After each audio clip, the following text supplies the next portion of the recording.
Hello guys, in this video I'm going to show you how to add the Asana app to the Slack app. But before that, don't forget to subscribe and leave a comment down below, because at 10,000 subscribers I'm going to show you my whole YouTube review statistics and growth strategy.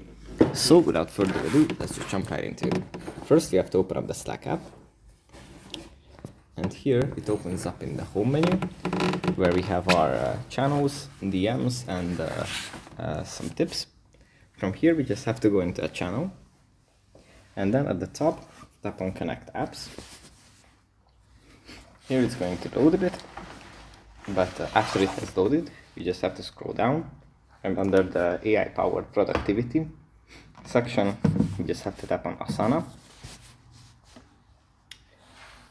And here it's going to load again, but after that we can just tap on Add to Slack, and it's going to be added to our channel. So that's pretty much it for this video. Hope it was helpful for you guys, and I'll see you in the next one.